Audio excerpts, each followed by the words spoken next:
جس کے چشمے میں 4 معصوم نوکری کریں اسے بطول ادراک ہی نہیں ہے، پرندہ پر ہی نہیں مار سکتا۔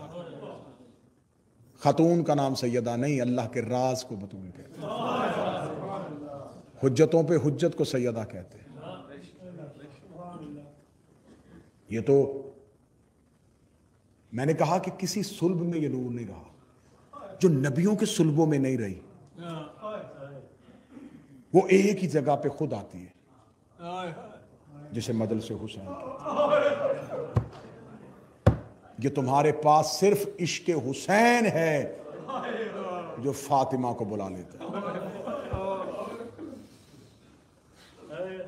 مہمان سمجھو، بھائی سمجھو، بیٹا سمجھو، سادات اپنا نوکر سمجھو، بطول سے غداری نہ کرنا، زہرا کو دھوکہ نہ دینا، محمد کی بیٹی کے ساتھ مخلص رہنا۔ یہ ولایت علی کی سب سے پہلی مبلغ ہے۔ آج تک ذاکرین آپ کو ممبر سے سناتے ہیں نا کہ علی کی بیٹی شام گئی تھی اور اس نے بازاروں میں توحید بچائی تھی۔ مدینے میں رسول کے جانے کے بعد زخمی زہرا علی کے سہارے میں ایک ایک صحابی کے گھر گئی ہے۔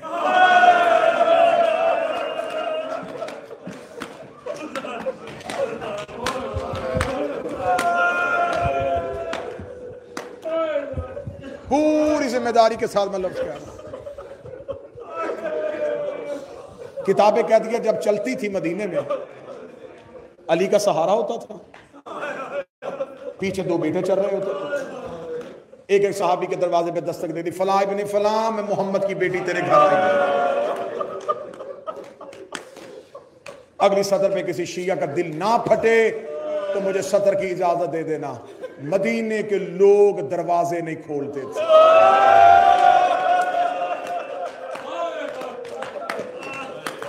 کافی دیر دروازوں پہ کھڑی رہتی،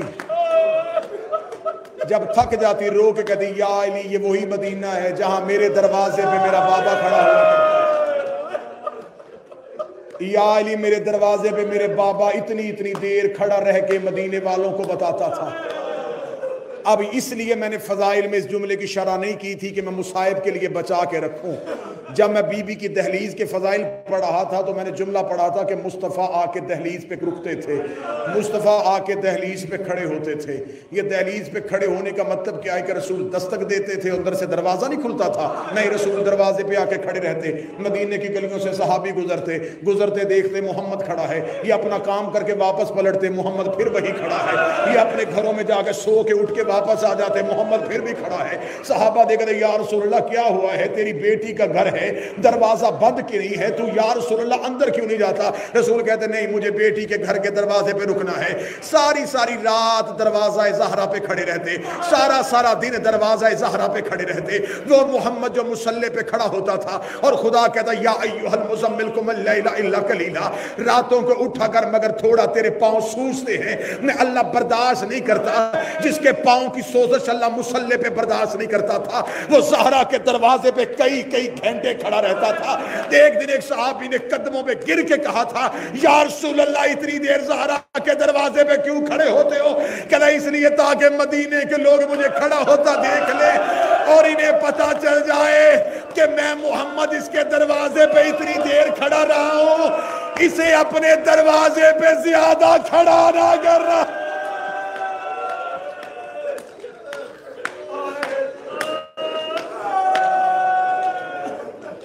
لوگ دروازے نہ کھولتے، زہرا خاموش واپس آ جاتے، کہتے جی صرف جاگیر چھینی، بدلے لیے انہوں نے اہل بیت سے،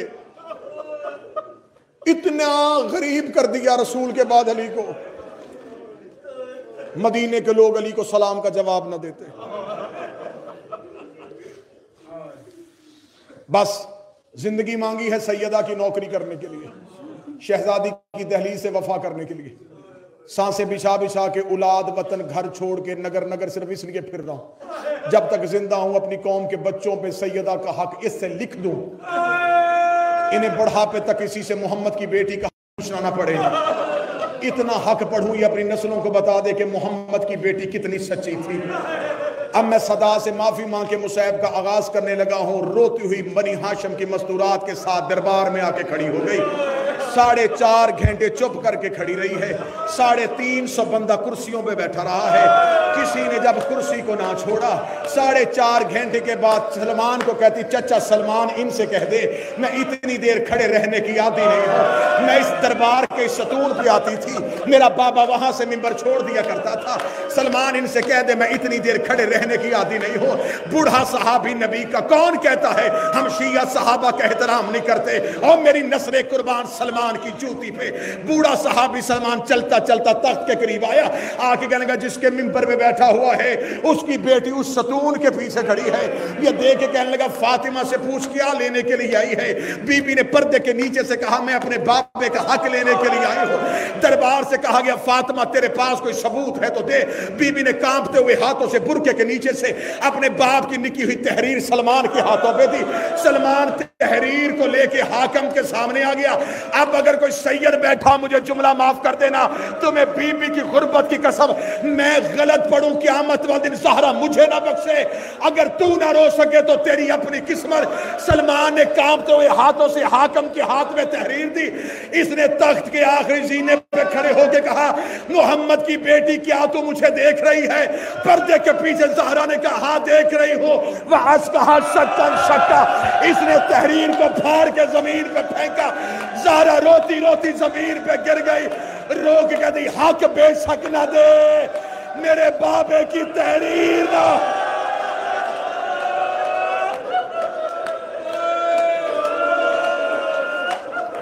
حق بے شک نہ دے, میرے بابے کی تحریر نہ پھاڑ. تحریر کے پرزے دربار میں. اب دیکھنا میری طرف. زمین پہ بیٹھی, چادر کا پلو اٹھایا, تحریر کے پرزے اپنی چادر تطہیر میں لیے. چادر تطہیر میں لے کے حسین کے پاس گئی. رو کے کہتی مائیں بچوں کو تربیت دیتی ہیں جیسے آج میں نے سند کے پرزے اٹھائے ہیں.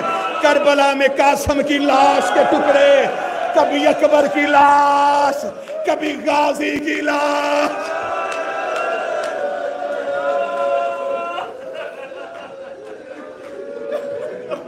کچھ لوگ ہوتے ہیں جو فضائل چھپاتے ہیں.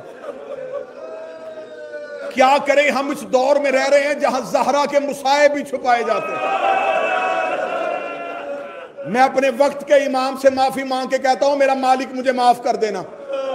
ہم اس دور میں سانس لے رہے ہیں جہاں میں تیری دادی کے قاتل کا نام بھی منبر سے نہیں لے سکتا. میرے مولا جلدی زمانے میں آتا کہ دنیا کو اپنی دادی کی غربت بتا سکے. آج تک تمہارے ڈر سے چھپ چھپ کے لوگ مسائے پڑھتے ہیں, ڈر ڈر کے بندے روایتیں پڑھتے ہیں. میں نے زندگی مانگی ہے حسین کی ماں سے, تمہارے آنسو کے لیے قسم دینے لگا ہو. مجھے حسین کے سجدے کی قسم, مجھے حسن کے کفن کی قسم, مجھے زینب کی چادر کی قسم. اتنی قسمیں دے کہ اب منبر سے تیرے آنسو کے لیے جملہ پڑھنے لگا ہو. دربار سے جب واپس آئی تو سر کے بال سفید کیے ہوئے تھے. غلط پڑھوں زہرا کا مجرم پڑھوں, صرف تحریر نہیں پھاڑی, زہرا کا ہاتھ چہرے پہ آ گیا. بی بی نے ہاتھ چہرے پہ رکھا. رو کے کہتی زینب آنکھیں بند کر لے, زینب تیری ماں زخم.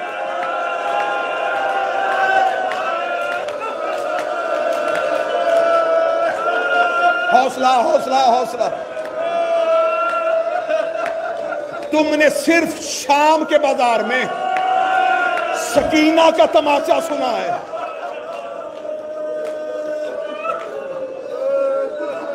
میں بالکل وہ مصائب پڑھ رہا ہوں جو کتابوں میں ہے. حسین کی ماں عزتیں دے, محمد کی بیٹی صحت دے. بی بی کا گوشوارہ گر گیا.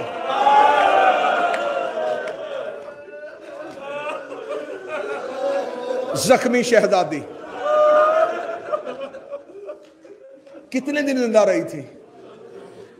30, 60, 75, 90, کم از کم 30, زیادہ سے زیادہ 90. میں دنوں پہ بحث ہی نہیں کرتا. کتنے دن رہی؟ ہمیں تو رونا ہے نا. جتنے دن رہی روتی رہی.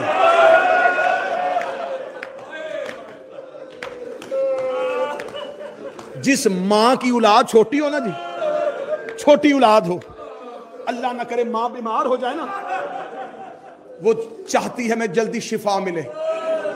جب لوگ اس کے پاس آتے ہیں نا، وہ کہتی دعا کر میں ٹھیک ہو جاؤں، میرے بچے ابھی چھوٹے ہیں. ہے یا نہیں ہے؟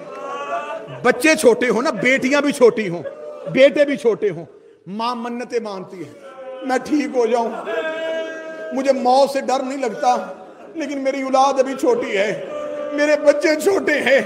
اولاد چھوٹی ہو نا، کوئی ماں مرنا نہیں چاہتی. ہوشیو مجھے بی بی کی قسم ہے، اتنا دکھی کر دیا تھا امت نے زہرا کو، رات کو قبر محمد پہ جا کے دی بابا میں مرنا چاہتی ہوں، بابا مجھ سے اب جیا نہیں جاتا، بابا اب مجھے موت دے دے.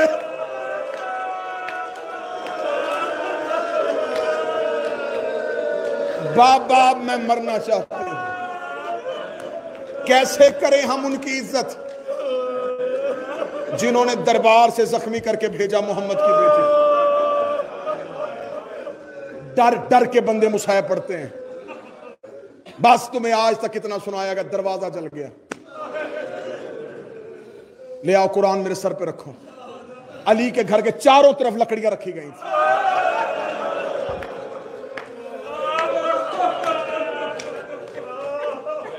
جب مولا علی کے گھر میں علی کے نوکر علی کے صحابی آ گئے تھے نا، دربار میں خبر پہنچی علی کے گھر میں ایک ہجوم ہے، ان قریب وہ علی کی بیعت کرے گا، کہیں وہ علی کو تلوار دے کے میدان میں نہ لے آئیں. اگر علی آ گیا، ہم نے اسے بدر میں لڑتا دیکھا ہے، ہم نے اسے احد میں کاٹتا ہوا دیکھا ہے، اگر ان صحابہ نے علی کو کہہ دیا کہ ہم تیری بیعت کرتے ہیں، یہ ہم سے حکومت چھین لے گا، مدینے پہ بھی موت کا بازار گرم ہو جائے گا. انہیں خبر تھی کہ نبی وصیت بھی کر کے گئے ہیں، علی تلوار نکالے گا بھی نہیں. خوف اور ڈر کی وجہ سے رات کی تاریکی میں انہوں نے علی کے گھر کے چاروں طرف لکڑیاں رکھی. میں ایک ایک جملے پہ اپنے وقت کے امام کو گواہ بنا رہا ہوں تمہارے آنسوؤں کے لیے اور بی بی کا مقدمہ دنیا کے سامنے پڑھنے کے لیے. زہرا کے دروازے پہ لکڑیوں کا ایک ڈھیر آ گیا.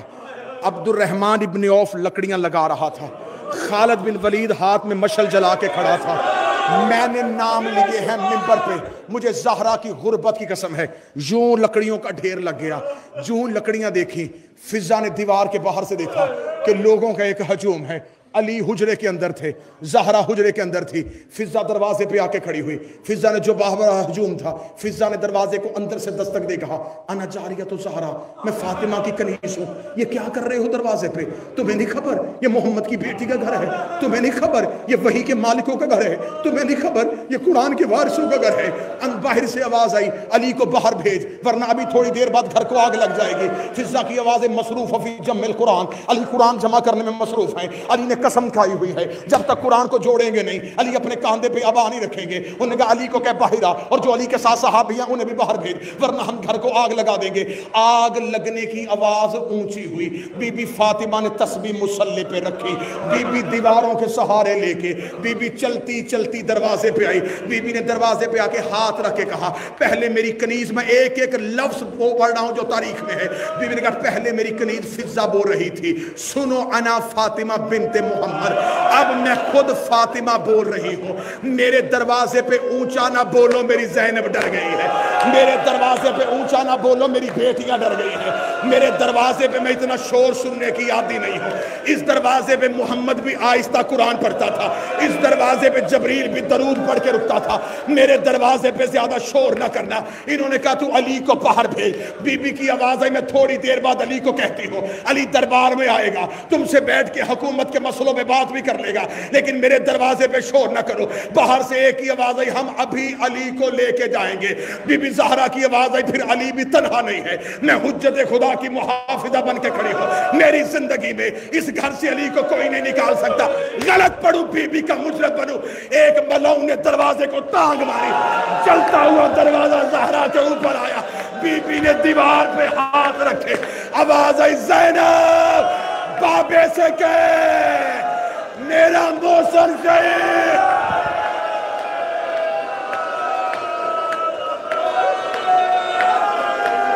حوصلہ حوصلہ حوصلہ حوصلہ.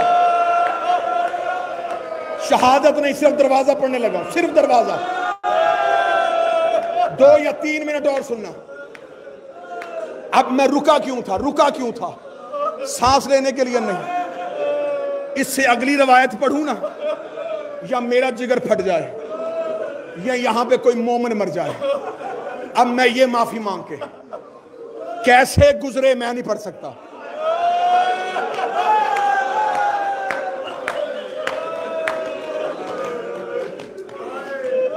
کیسے گزرے نہیں پڑھ سکتا. ایک اشارہ دے دوں. جب لشکر گزر رہا تھا، زہرا نہ بیٹھی تھی نہ کھڑی تھی.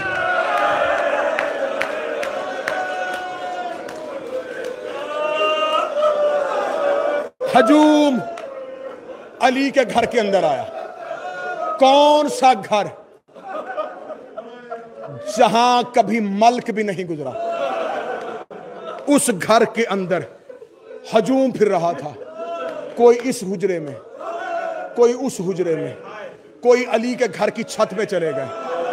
تمہیں ڈر سے جا کر بتاتے ہیں صرف دروازہ جلا. یہ قرآن سر پہ رکھ کے کہہ رہا ہوں. انہوں نے محمد کی بیٹی کی چھت گرا دی. انہوں نے جب محمد کی بیٹی کی چھت گرائی ہے، زہرا نے تطہیر والی چادر کا پلو کھولا. کبھی زینب کو چھپائے، کبھی کلثوم کو چھپائے، کبھی حسن کو بچائے، کبھی حسین. جاؤ دعائے سنمی قریش پڑھنا.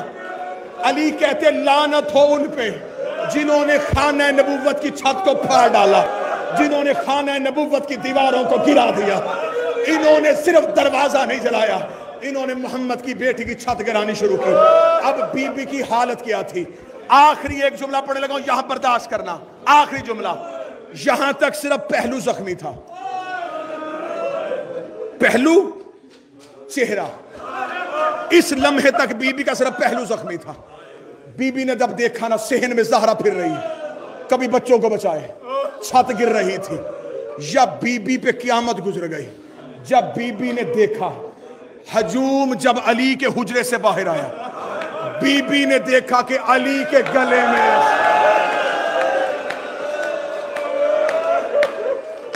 حوصلہ حوصلہ حوصلہ. اب کوئی سید بیٹھا ایک جملے کے لیے، جو زہرا کی اولاد بیٹھے ماتمی، مجھے ایک جملہ معاف کر دینا. میں نے دروازہ چپ کر کے پڑھ دیا تھا، اب یہاں مجھے جملہ معاف کر دینا. ساری زندگی علماء اور ذاکرین اور خطبہ نے تمہیں بتایا کہ بی بی دائیں ہاتھ سے تسبیح نہیں پڑھتی تھی. ان کے سروں پہ قرآن رکھ کے پوچھو، پہلو بایاں زخمی تھا. تسبیح دائیں ہاتھ سے کیوں نہیں پڑھتی تھی؟ بایاں ہاتھ بائیں پہلو پہ تھا. دائیں ہاتھ سے تسبیح کیوں نہیں پڑھ سکی؟ اس سے آگے نہ میں پڑھ سکوں گا نہ تم برداشت کرو گے. میں نہ شہادت پڑھوں گا نہ جنازہ، نہ کفن پڑھوں گا نہ جنت البقیع کی قبر. یہاں تک جملہ برداشت کر لینا. جب بی بی نے دیکھا نا کہ علی کے گلے میں ایک ہجوم نے رسی ڈالی ہوئی ہے اور یہ علی کو کھینچ کے لے کے آ رہے ہیں، زہرا کو زینب بھول گئی، زہرا کو کلثوم بھول گئی. بی بی علی کے پیچھے دوڑی. بی بی نے علی کی ابا میں ہاتھ رکھا، ایک ملعون نے تلوار کا دستہ نکالا، اس نے زہرا کے ہاتھ پہ تلوار ماری. بی بی کی آواز آئی، یا علی میری انگلیاں شہید